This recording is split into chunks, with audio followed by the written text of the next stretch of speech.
السلام علیکم۔ بسم اللہ الرحمن الرحیم۔ کوئی 400 سال پہلے کا ذکر ہے کہ پنجاب کے شہر چنوٹ میں ایک غریب حکیم صاحب رہتے تھے۔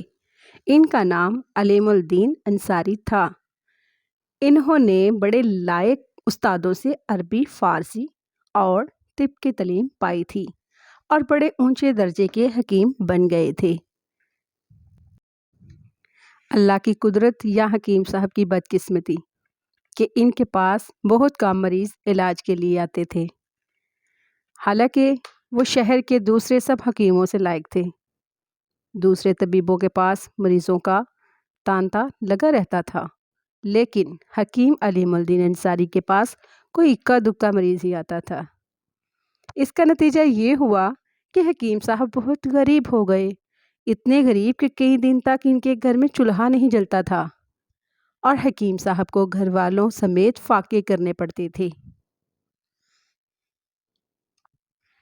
حکیم صاحب تو صبر کر لیتے تھے، لیکن ان کی بیوی کو بہت غصہ آتا تھا اور وہ ان کو ہر وقت جلی کٹی سناتی رہتی تھی۔ ایک دن حکیم صاحب شام کو گھر آئے تو بیوی نے ان کو اتنے تانے دیے اور اتنا برا بھلا کہا کہ وہ روتے ہوئے دیر تک رو رو کر اللہ تعالیٰ سے دعائیں کرتے رہے کہ اے اللہ مجھ پر رحم کر، میری تقدیر بدل دے اور مجھے اتنا رزق عطا کر کہ میں غریبوں اور محتاجوں کی مدد بھی کر سکوں۔ جب ان کے دل کا بوجھ ہلکا ہو گیا تو سجدے سے سر اٹھایا۔ اس وقت انہوں نے یوں محسوس کیا کہ اللہ تعالیٰ نے ان کی دعا قبول فرما لی ہے۔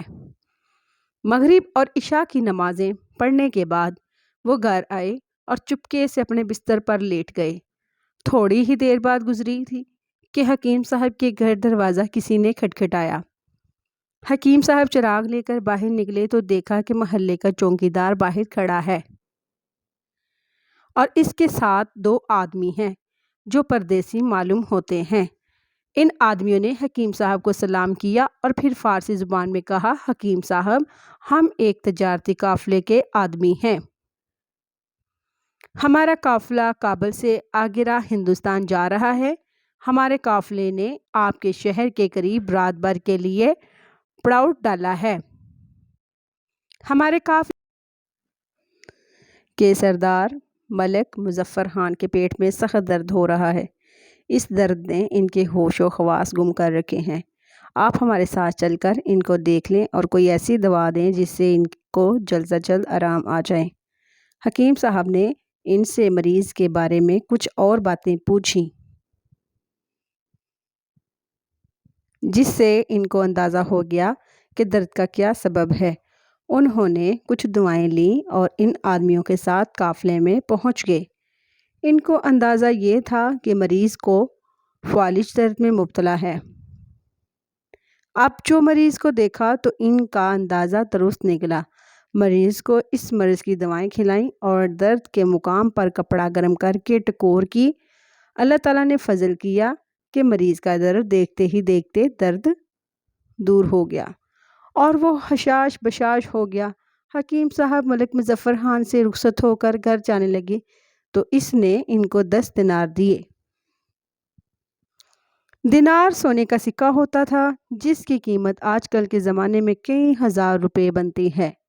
دینار دیتے وقت ملک مظفر خان نے ان سے یہ بھی کہا کہ کل صبح پھر تشریف لائیے اور مجھے دیکھ لیجیے۔ حکیم صاحب بہت اچھا کہہ کر گھر آئے اور 10 دینار بیوی کے ہاتھ پر رکھ دیے اور سارا قصہ اس کو سنایا۔ بیوی نے 10 دینار کبھی ہوا میں بھی نہیں دیکھے تھے۔ یہ پا کر خوش ہو گئی اور بار بار اللہ کا شکر ادا کرنے لگی۔ دوسرے دن صبح کو حکیم صاحب ملک مظفر خان کے پاس گئے تو اسے بالکل ٹھیک اور خوش و خرم پایا۔ اس نے حکیم صاحب سے کہا کہ کچھ دیر بعد یہاں سے آگرہ کی طرف روانہ ہونے والا ہے۔ میں چاہتا ہوں کہ آپ بھی ہمارے ساتھ چلیں۔ آپ کو راستے کا سارا خرچ میں دوں گا اور آگرہ پہنچ کر آپ کے مطلب کا انتظام بھی کر دوں گا، اور کبھی موقع مل گیا تو آپ کو جہانگیر بادشاہ کی ملازمت بھی دلا دوں گا۔ مطلب وہ مکان ہوتا ہے جہاں بیٹھ کر طبیب مریضوں کو دیکھتا ہے اور ان کا علاج کرتا ہے۔ حکیم صاحب نے ملک مظفر خان کا شکریہ ادا کیا اور کہا کہ آپ کے ساتھ جانے کے لیے تیار ہوں، بس اتنی اجازت دیجیے کہ گھر والوں کو اطلاع دے آؤں۔ ملک مظفر خان نے کہا ٹھیک ہے، آپ یہ 20 دینار لیں اور اپنی بیوی بچوں کو دے کر میرے پاس واپس آ جائیں۔ حکیم صاحب نے گھر جا کر بیوی کو 20 دینار دیے اور اسے یہ بتا کر کہ میں قافلے کے ساتھ قسمت آزمانے کے لیے آگرہ جا رہا ہوں، واپس ملک مظفر خان کے پاس آ گئے اور قافلے میں شامل ہو گئے۔ چنوٹ سے آگرے تک کے سفر میں قافلے کا کوئی آدمی بیمار ہو جاتا تو حکیم صاحب ہی اس کا علاج کرتے، وہ تندرست ہو جاتا تو خوش ہو کر حکیم صاحب کو کچھ نہ کچھ انعام ضرور دیتا۔ آگرہ پہنچ کر حکیم صاحب کے پاس اتنی رقم جمع ہو گئی کہ وہاں انہوں نے اپنا مذہب قائم کر لیا۔ تھوڑے ہی دنوں میں وہ ایک لائق اور قابل حکیم کی حیثیت سے مشہور ہو گئے اور دھڑا دھڑ مریض ان کے پاس آنے لگے۔ اس زمانے میں ملکہ نور جہاں ٹانگ کے شدید درد میں مبتلا ہو گئیں۔ اس درد کو لنگڑی کا درد اور اس موذی بیماری کو عرق النساء کہتے ہیں۔ اس مرض کی وجہ سے ملکہ کو سخت تکلیف تھی۔ شاہی دربار کے طبیبوں نے ملکہ کے علاج میں کوئی کسر نہ چھوڑی، لیکن اس کو کچھ فائدہ نہ ہوا۔ ملک مظفر خان نے جہانگیر بادشاہ سے حکیم الدین انصاری کا ذکر کیا اور کہا، مشورہ دیا کہ ان سے ملکہ کا علاج کرایا جائے۔ بادشاہ نے فوراً حکیم صاحب کو شاہی محل میں بلایا اور انہیں ملکہ کا علاج کرنے کے لیے کہا۔ حکیم صاحب نے ملکہ کی نبض دیکھی اور کچھ باتیں ان سے پوچھیں اور پھر یہ رائے دے کہ ملکہ کے جسم سے کچھ خون نکالنا پڑے گا، اسی طرح ان کا درد دور ہوگا۔ علاج کے اس طریقے کو فسد کھولنا کہتے ہیں۔ اس میں جسم کی ایک رگ سے نشتر کے ذریعے خون نکالتے ہیں۔ حکیم صاحب نے یہ کام ایسے طریقے سے کیا کہ ملکہ کو کچھ تکلیف نہ ہوئی اور اس کی بیماری بہت جلد دور ہو گئی۔ ملکہ کے صحت یاب ہونے کا نتیجہ یہ ہوا کہ حکیم صاحب کی قسمت کا ستارہ چمک اٹھا۔ بادشاہ نے انہیں قیمتی خلعت دے کر شاہی طبیب مقرر کر دیا۔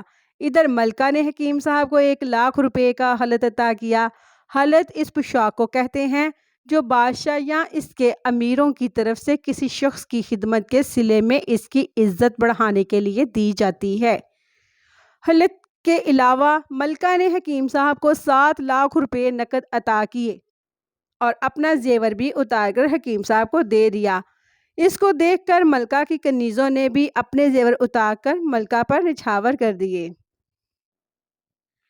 ملکہ نے یہ تمام زیورات بھی حکیم صاحب کو بخش دیے۔ سارے انعام و اکرام کو جمع کر کے قیمت لگائی گئی تو 20,00,000 روپے ہوئے۔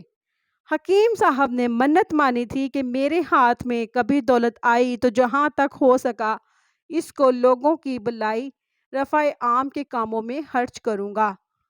اپنی قسمت کا ستارہ چمکنے کے بعد انہوں نے یہ منت اس طرح پوری کی کہ باقی عمر میں رفع عام کے بے شمار کام کیے۔ مثلاً چنوٹ کے چاروں طرف اینٹوں کے فصیل بنوائیں۔ چنوٹ اور لاہور میں بہت سی مسجدیں، 12 دریا، بازار، دکانیں، سرائیں بنوائیں۔ ان کے علاوہ کتنے ہی باغ، شفاخانے، مدرسے، کنویں، تالاب اور حمام بنوائے۔ پنجاب کا مشہور شہر وزیر آباد آباد کیا۔